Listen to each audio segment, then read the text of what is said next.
Welcome to Tamil Joy. இந்த வருடம் தொடங்க உள்ள உலகக்கோப்பைக்கான 15 பேர் கொண்ட இந்திய அணி வீரர்கள் சற்று முன் அறிவிக்கப்பட்ட நிலையில் கிரிக்கெட் ரசிகர்கள் பலருக்கும் பல கேள்விகள் எழுந்துள்ளது.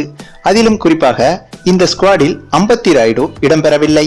அப்படியானால் மீண்டும் இந்திய அணியின் பேட்டிங் வரிசையில் 4வது களமிறங்கும் அந்த பேட்ஸ்மேன் யார் என்ற கேள்வி தற்போது எழுந்துள்ளது.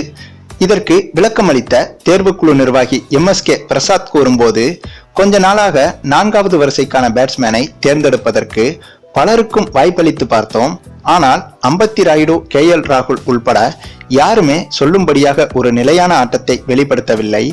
ஆகையால் உலகக்கோப்பையில் அந்த இடம் விஜய் சங்கருக்காக பயன்படுத்தப்படலாம் என்றும் இந்த முடிவுக்கு விராட் கோலியும் ஆதரவு தெரிவித்தார் என்றும் கூறியிருந்தார் MSK பிரசாத்.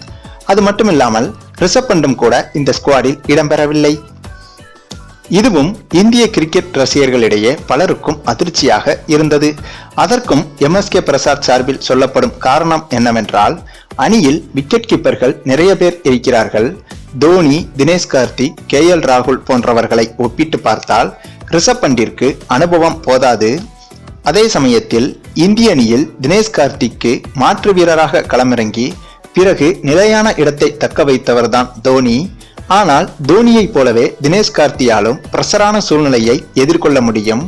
ஆகவே இந்த முறை தினேஷ் கார்த்தியா, ரிஷப் பண்டா என்று பார்த்தால் தினேஷ் கார்த்திக்கு தான் என்னுடைய வாக்கு என்று கூறியிருந்தார் MSK பிரசாத்.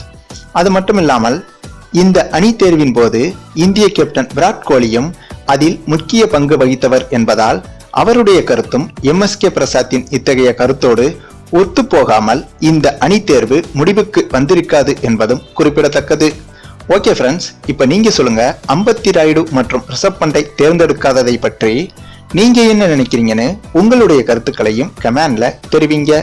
மேலும் இந்த வீடியோ பிடித்திருந்தால் லைக் பண்ணுங்க, மற்ற அனைவருக்கும் இந்த வீடியோவை ஷேர் செய்யுங்க. கூடவே மறக்காம நம்ம சேனலை சப்ஸ்கிரைப் பண்ணுங்க. தேங்க்ஸ் ஃபார் வாட்சிங்.